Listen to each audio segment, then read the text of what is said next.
अस्सलाम वालेकुम एवरीवन। सो हम बेसिकली बात कर रहे थे जो लीडिंग कॉन्स्टिट्यूशनल केसेस हैं उनको। ठीक है, तो उस पे 2 लेक्चर्स मैं ऑलरेडी बना चुका हूँ, ये थर्ड लेक्चर है आज। ठीक है, अच्छा, फर्स्ट लेक्चर में हमने बात की थी रिट्स के बारे में कि रिट्स क्या होती हैं, ठीक है, कैसे इनको इन्वोक किया जाता है। सेकंड लेक्चर में हमने मौलवी तमीज़ुद्दीन केस के बारे में पढ़ा था। आज मैंने आपको जब मौलवी तमीज़ुद्दीन केस के बारे में पढ़ रहे थे, मैंने आपको बताया था कि इस केस की वर्डिक्ट ने एक बहुत बड़ा लीगल क्राइसिस खड़ा कर दिया था हमारे मुल्क में। ठीक है, तो यूसुफ पटेल केस बेसिकली उसी क्राइसिस की एक मैनिफेस्टेशन है। तो अगर आपको यूसुफ पटेल केस के बारे में समझना है तो आपको तमीज़ुद्दीन केस के बारे में पता होना चाहिए। It is very important. ठीक है, तो इसलिए जो मौलवी तमीज़ुद्दीन केस था, इसका लिंक, इस वीडियो का लिंक आपको डिस्क्रिप्शन में मिल जाएगा, जिसमें मैंने मौलवी तमीज़ुद्दीन केस को डिस्कस किया है। वो वीडियो पहले देखो, उसको समझो, उसके बाद ये वीडियो को कंटिन्यू करना ताकि आपको अच्छे से समझ आए। Having said that, so let's begin.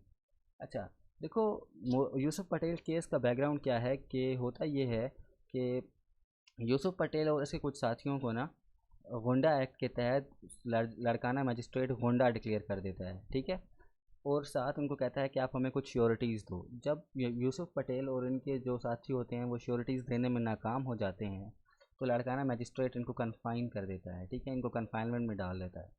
जब ये जब ये कन्फाइनमेंट में चले जाते हैं तो ये चैलेंज करते हैं अपनी कन्फाइनमेंट को सिंध चीफ कोर्ट में।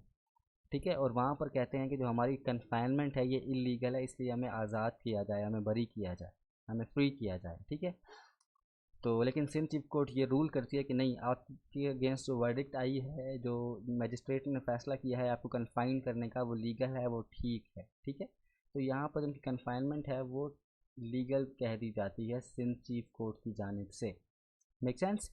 अब इसी दौरान तमीज़ुद्दीन का केस आ जाता है, उसकी वर्डिक्ट आ जाती है, तो काफ़ी एक मुल्क में गहमा गहमी बढ़ जाती है। ठीक है, तो इसी दौरान क्या करते हैं यूसुफ पटेल, अपना जो केस होता है उसके अगेंस्ट जो डिसीजन आता है सिंध चीफ कोर्ट का, उसके लिए वो अपील करते हैं फेडरल कोर्ट में। ठीक है, फेडरल कोर्ट में वो अपील करते हैं और वहाँ पर ये आर्ग्यूमेंट देते हैं कि जिस एक्ट के तहत हमें गोंडा डिक्लेयर किया गया है वो एक्ट ठीक नहीं है, वैलिड नहीं है, वो कोई लॉ बनता ही नहीं है। ठीक है, उन्होंने पूरी की पूरी वैलिडिटी को चैलेंज कर दिया।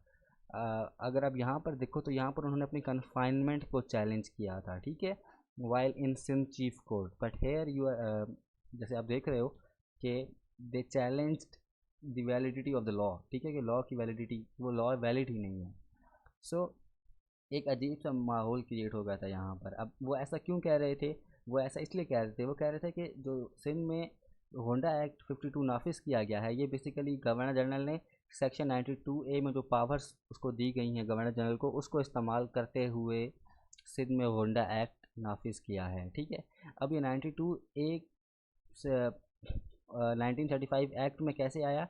ये बेसिकली इंडियन इंडिपेंडेंस एक्ट जो था 1947, उसमें ये पावर्स दी हुई थी गवर्नर जनरल को। ठीक है, कि गवर्नर जनरल कोई भी प्रोविजंस, कुछ भी चीज़ ऐड वगैरह कर सकता है 1935 एक्ट में। ठीक है, तो गवर्नर जनरल ने इंडियन इंडिपेंडेंस एक्ट का सेक्शन 9 को यूज़ करते हुए इंडियन एक्ट 1935 में सेक्शन 92A ऐड किया। ठीक है, और फिर 92A को यूज़ करते हुए 1952 में गुंडा एक्ट नाफिज किया। लेकिन अब इसमें प्रॉब्लम क्या थी? द प्रॉब्लम वाज कि जो टाइम लिमिट थी ना, जिसके तहत ये बताया गया था, ये पावर्स दी गई थी गवर्नर जनरल को कि वो Indian government of India act 1935 में कोई भी प्रोविजंस वगैरह कर सकते हैं, कुछ भी ऐड वगैरह कर सकते हैं।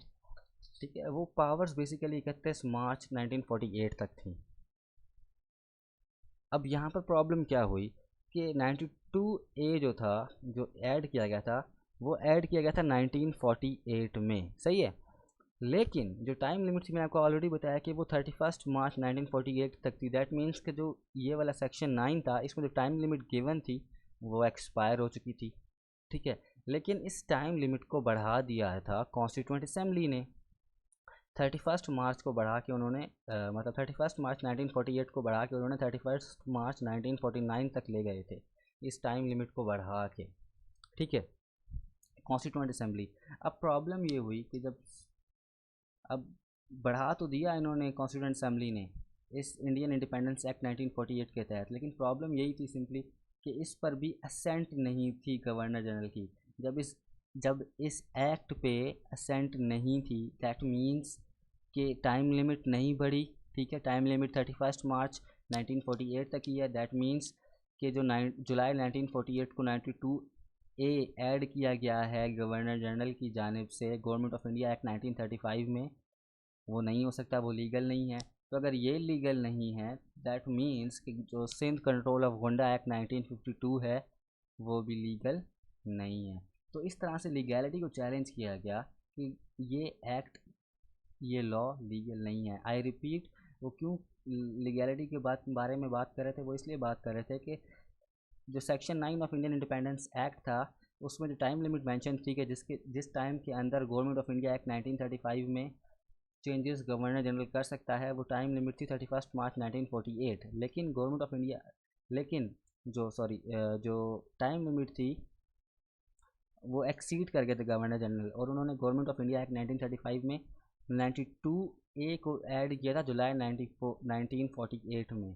क्योंकि टाइम लिमिट एक्सीड कर गई थी तो ये 92A ऐड नहीं हो सकता, और अगर 92A ऐड नहीं हो सकता दैट मीन्स के 1952 जो है आपके पास, इसका जो एक्ट है गोंडा एक्ट, वो भी इम्पोज नहीं किया जा सकता। अगर वो इम्पोज नहीं जा सकता दैट मीन्स कि ये इनवैलिड है। So that's how they played their game in the court, और इवेंचुअली फिर इनके हक में भी फैसला आया। यहाँ पर मैंने जो एडवोकेट जनरल के आर्गूमेंट्स थे वो मैंने मिस किए हैं खुद, वो आपके लिए हैं पढ़ने के लिए, एडवोकेट जनरल के आर्गूमेंट्स, ठीक है। तो उसमें उन्होंने क्या बोला है एडवोकेट जनरल ने, वहाँ पे रेट्रोस्पेक्टिव मेजर्स की बात की गई थी और ऑर्डिनेंस की बात की गई थी। वो अब आपने पढ़ना है कि वो चीज़ें क्या थी, ठीक है। खैर, तो ये इनका तमीज़ुद्दीन, ये यूसुफ पटेल केस था बेसिकली। और उसकी जब वर्डिक्ट आई तो उन्होंने क्या किया, फेडरल कोर्ट ने 92A को अल्ट्रा वायरस कंसिडर कर दिया, ठीक है। इस तरह से गुंडा एक्ट को नल एंड वॉइड करार दे दिया, ठीक है। और साथ साथ उन्होंने ये भी कहा कि प्रेसिडेंट को पावर नहीं है।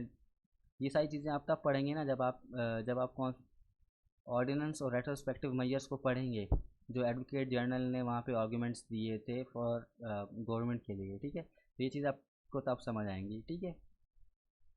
और साथ 92A को इनवैलिड करार दे दिया, ठीक है। और साथ साथ उन्होंने बोला कि कोई एक्शन नहीं होगा एपेलेंट्स के अगेंस्ट, कि नो एक्शन वुड, कोई एक्शन नहीं लिया जाएगा अगेंस्ट एपेलेंट्स। उन्होंने एक्शन लिया, जो एपेलेंट्स हैं यूसुफ पटेल और बाकी, उनको दैट मीन्स उनको फ्री कर दिया गया, उनकी डिटेक्शन को इलीगल करार दे दिया गया।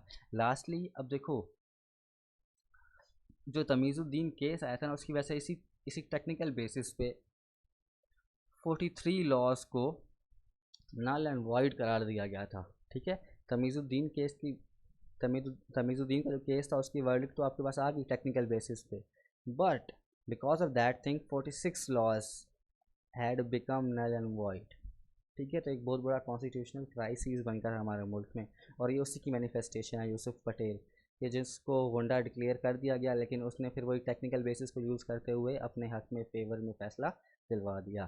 So this is it. I hope आपको समझ आ गई होगी। अगर आपको कोई कन्फ्यूजन है, कोई मसला है, you can always ask, I will try to answer as soon as possible. Plus अगर आपने चैनल को लाइक नहीं किया तो you are requested to please like it, subscribe it and share it with your friends.